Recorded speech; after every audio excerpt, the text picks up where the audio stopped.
Thank you. It is such a blessing to have you with us. Thank you. And so, as we all know, the killings began on Saturday, on Shabbat. Messages started pouring in, and mourning began immediately. Today, the funerals began. Jerry Rabinowitz and David and Sissel Rosenthal were laid to rest. Tomorrow there will be more funerals and there will be shivas. And what about the day after? What happens then? What happens for the victims, for their families, for our nation, for the Jewish people, for us? When the shooter went in search of victims, he looked to kill Jews for no reason other than the fact that they are Jews. He joined the long line of those who throughout the millennia have sought to kill and wipe out the Jewish people. But he can't, and he won't, and they can't, and they didn't. We may ask why. We may ask how it is possible to understand such vicious, deep-seated hatred. There are no answers. There's no way to rationally explain or understand the source of such hatred. Sometimes I think we shouldn't even try and dignify it by looking to find an explanation. And so our community, the Jewish community of America, has now experienced the same kind of deadly attack in which our ancestors lived in constant fear, the kinds of attacks that they sought to escape by coming to this country, the kind of violence which until now we have been spared, until now. And so now, Pittsburgh takes its place, along with places known to us as places where Jewish blood has been shed: Babi Yar, Warsaw, Kiev, Mumbai, Hebron, the Munich Olympics, Sorona Square in Tel Aviv, Sderot, Haifa, and too many other places to name where enemies of the Jewish people have carried out their violent attacks. I read the stories about the people who died, and I cannot help but contrast the beautiful, gentle people who were killed with the villain who took their lives, who was so consumed with hatred. While lying in the hospital, he was greeted by the head of the hospital, who merely said to him, "I'm the head of the hospital. My name is Dr. Jeff Cohen." And so these victims, they were the people who embraced life, who celebrated life, whose kindness touched others, and who were truly role models for so many. And the killer, what did he say? What did he stand for? He said, all Jews must die. But we know that Judaism teaches the opposite. Judaism teaches, uvacharta b'chayim, therefore, choose life. And so we embrace life while he embraces death. Unfortunately, anti-Semitism did not die with the defeat of fascism. It did not die with the defeat of Nazis in World War II. It did not end with the downfall of the Iron Curtain, all of whom sought to bring about the end of the Jewish people. And there's a reason why anti-Semitism is called the world's oldest hatred. When the children of Israel marched through the Red Sea, the Torah tells us that there was a chomah, there was a wall, and there was a wall on either side of them. The Torah says there was a wall, there was a chomah on the left, and there was a chomah on the right. And the Midrash amends the text, and it says, Al tikra chomah el chama. It says, don't read it as if it is saying that there was a wall on the left and the right, but rather that there was hatred. And the Jews marched through on dry land because they were faced with hatred on the left and there was hatred on the right, and that's what we know exists today as well. Whether it's the anti-Semitism of Louis Farrakhan and those on the left, or if it's the anti-Semitism of white supremacists and those on the right, those who claim they do not hate or want to kill Jews but only Israelis, let us resolve not to excuse and not to make any excuses for any of them. They don't deserve it. Hate is hate is hate.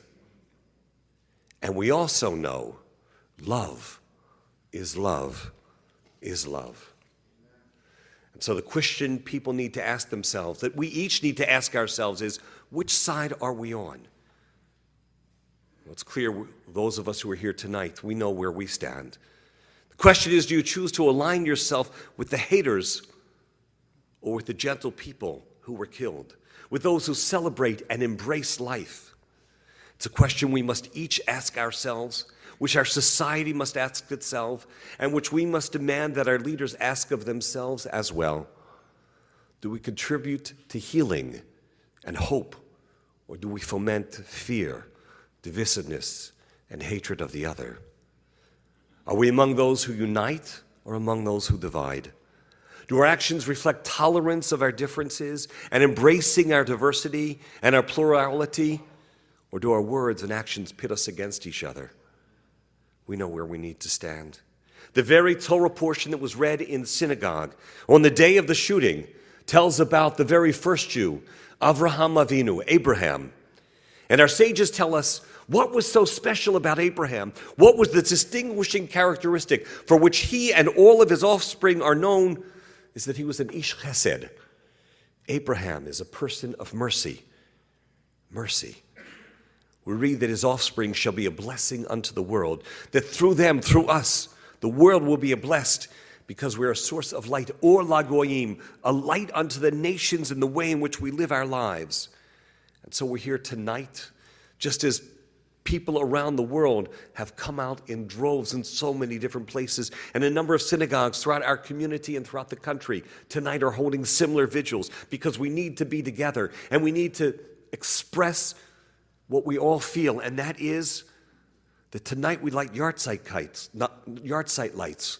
Soon we'll be lighting Hanukkah lights. And on Shabbat we light Shabbat lights. And we know that the light of Judaism, the light of Torah, cannot and will not be extinguished. That we will not allow that to happen. We will keep that light and we will keep that flame alive as long as we're alive. And I want to point out, though, that there's one thing that's significantly different between the other places that I mentioned where Jewish blood has been shed in the diaspora and what happened here, as it is the case in Israel as well. And that is that the police who entered the building came to protect the people, not to rile up crowds, not to contribute to the violence. And the public officials who came there then, just like the public officials who are here tonight, came to offer messages of comfort and of solidarity and of love, not as was the case in Russia, not as was the case in Poland and so many other places, to organize the masses to commit pogroms and to take our lives. That's the difference. America is different. Earlier today, I happened to go to Giant in order to buy the yahrzeit candles. I was wearing my yarmulke. And the woman who was the cashier, who rang up the sale, an African-American woman, stopped me as I was putting my stuff in the bag, and she says, "I just want to express my sympathy to you and your people."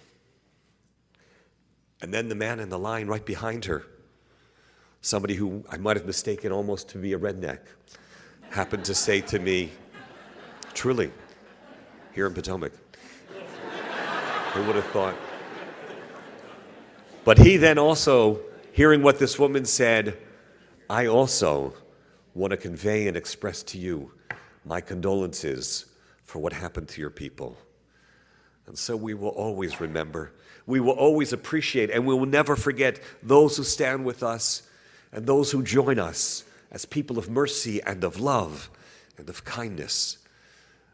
And so in response to the effort to kill Jews, in response to the effort to extinguish the light of Judaism, you know as well as I do what our response must be.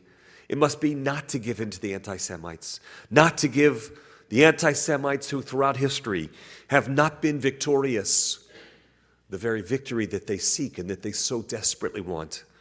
And that is, of course, the end of Judaism, the end of the Jewish people. I just came back a little more than a week ago from meeting with Prime Minister Benjamin Netanyahu. And his message to the delegation of rabbis that I led there before this tragedy occurred was very simple, but it certainly is poignant and applicable today. He said, and urged us rabbis, do what we can, he said, to strengthen Jewish identity. And it's even more poignant now than ever. Do what we can, each and every one of us, it's not just me, it's all of us, to strengthen our resolve, our identity as Jews. Just before we started the service, someone grabbed my hand and said, "It makes me feel as if I want to be even that much more Jewish."